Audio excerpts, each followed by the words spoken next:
누가복음 20장. 예수께서 성전에서 사람들을 가르치며 복음을 전하고 계실 때에 대제사장들과 율법학자들이 장로들과 함께 예수께 다가와 말했습니다. 당신이 무슨 권세로 이런 일을 하는 것인지 말해보시오. 누가 이런 권세를 주었소? 예수께서 대답하셨습니다. 나도 한 가지 물어보겠으니 내게 말하라. 요한의 세례가 하늘로부터 왔느냐 아니면 사람으로부터 왔느냐? 그들은 서로 의논하며 말했습니다. 만약 우리가 하늘로부터 왔다고 하면 예수가 그러면 왜 그를 믿지 않았느냐고 할 것이고, 사람으로부터 왔다고 하면 요한을 예언자라고 믿는 모든 백성들이 우리에게 돌을 던질 것이다. 그래서 그들은 대답했습니다. 어디로부터 왔는지 우리는 모르겠소. 예수께서 대답하셨습니다. 그렇다면 나도 무슨 권세로 이런 일을 하는지 너희에게 말하지 않겠다. 예수께서는 사람들에게 이런 비유를 들려주셨습니다. 어떤 사람이 포도원을 만들어 농부들에게 세를 주고 오랫동안 떠나 있었다. 포도를 수확할 때가 되자 그는 종을 농부들에게 보내 열매 소출의 얼마를 받아오라고 했다. 그러나 농부들은 그를 때리고 빈손으로 보내버렸다. 주인은 다른 종을 보냈다. 그러나 그들은 그 종도 때리고 모욕하고 빈손으로 돌려보냈다. 주인은 세 번째 종을 보냈지만 농부들은 그 종마저 상처를 입혀 쫓아보냈다. 그러자 포도원 주인이 말했다. 이제 어떻게 할까? 사랑하는 내 아들을 보내야겠다. 아마도 내 아들은 존중하겠지. 그러나 농부들은 그를 보자 서로 의논하며 말했다.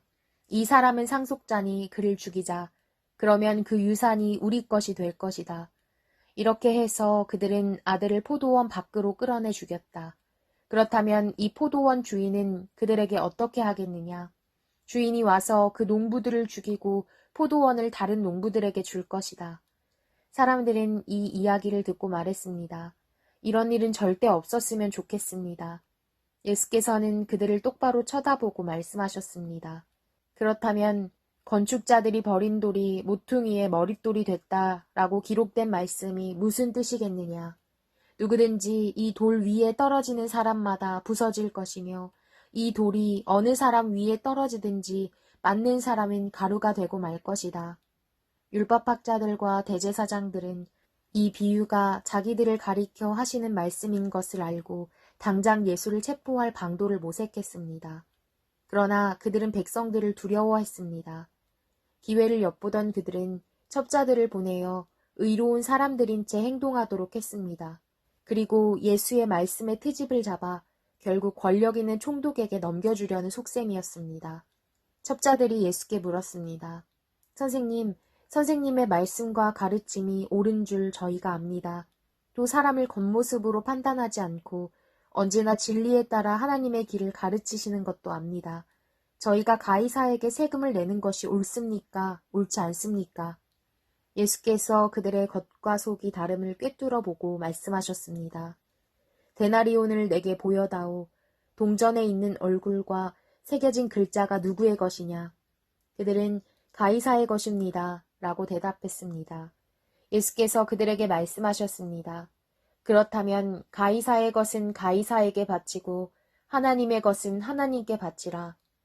그들은 사람들 앞에서 예수의 말씀의 트집을 잡을 수 없었습니다.